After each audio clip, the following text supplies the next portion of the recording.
ما شاء الله حافظ القرآن؟ الحمد لله بفضل الله كاملا الحمد لله مجاز. الحفظ هذا قبل الإصابة ولا بعد الإصابة؟ بعد الإصابة.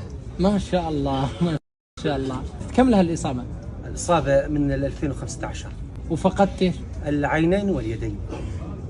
الله يعوض جميعا. آمين. كيف حفظت القرآن طيب وأنت ما ترى؟ في السماع، في المسجل. نعم في المسجل. تسجيل؟ نعم في الجوال. في الجوال، يعني أنت بينك وبين نفسك جلست كم سنة تحفظ القرآن؟ في سنة كم؟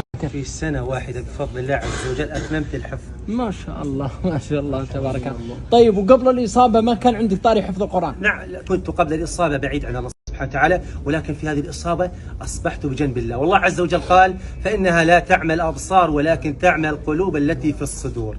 الأعمى ليس أعمى البصر، إنما هو أعمى البصيرة. وقال الله عز وجل وما يستوي الأعمى والبصير ولا الظلمات ولا النور ولا الظل ولا الحرور وما يستوي الأحياء ولا الأموات. شتان سبحان الله. يعني أنت ترى الإصابة فضل عظيم. الله سبحانه وتعالى الصانع ونحن الصنعة، ويأخذ من صنعته متى يشاء. الرضا سبحان الله بقدر الله عز وجل هو أول ما تبدأ الإصابة سبحان الله أشد على الإنسان بلاء سبحان الله في الإصابة استوعاب هذا البلاء، الانسجام مع هذا البلاء، كيف ينسجم معه سبحان الله. حتى بعض الأمور قال تريد أن تبصر أن لا سبحان الله أنا مع الله عز وجل. وإذا الإنسان وجد الله ماذا فقد، وإذا فقد الله ماذا وجد.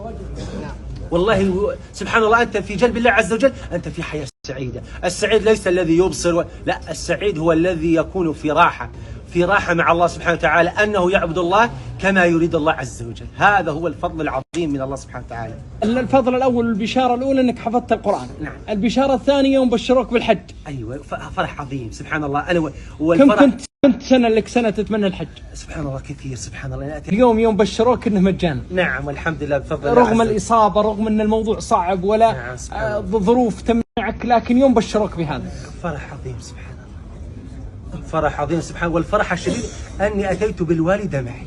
الوالدة معك؟ نعم ما شاء الله. هذا فضل عظيم سبحان الله. من بر أن تأتي الوالدة معي. هاي سبحان الله الوالدة هي التي أعانتني على هذا البلاء بعد الله عز وجل. كانت تعيني، وقفت معي في البلاء سبحان الله. كل ما كنت أحيانا سبحان الله في أول إصابة يصيب الإنسان ضجر، كنت أبصر فقط البصر، تقول لي أصبر يا عمر أصبر. ساعدتني في حفظ القرآن. كلما توقفت قال عمر تحفظ بسم الله، حتى سبحان الله حفظت القرآن. الوالدة ما شاء الله صبرتني على هذا الأمر. وأنت ردا لجزاء الوالدة أنها وقفت معك اليوم ما شاء الله، وقفت معها ويسرت لها الحج.